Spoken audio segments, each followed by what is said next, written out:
Basurang inanod ng malalakas na alon ng mga nakalipas na araw sa Manila Bay na iipon pa rin malapit sa seawall. May live report si Isay Reyes. Isay.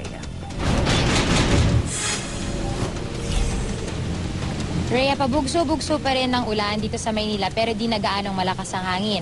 Ang dagat naman, kalmado rin ang lagay.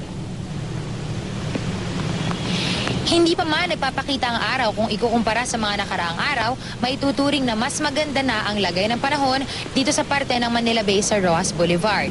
Hindi na gaanong malakas ang ulan at hangin, kalmado na rin ang dagat.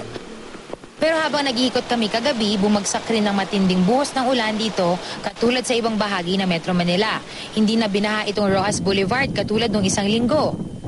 Naabutan namin ang ilang vendors na maagang nagkukubli ng kanilang mga tindahan.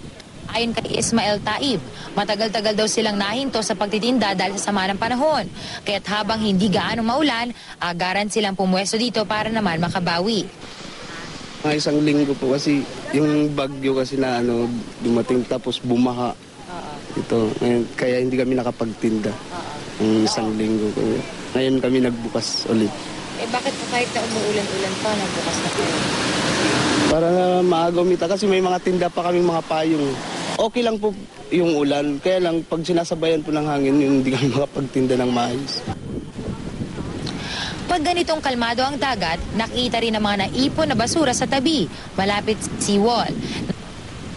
Napakarami pa rin ito, pero kung ikukumpara natin sa mga nakaraang araw, wala tayong namataan na mga nangangalakal ngayon. Rhea, naiulit din natin nung Biyernes ang isinasagawang cleanup drive ng MMDA. Inaasahan natin na sa Martes ay pagpapatuloy nila ang paglilinis dito. At yan muna ang latest mula dito sa Maynila. Balik sa Rhea. Maraming salamat, Isay Reyes.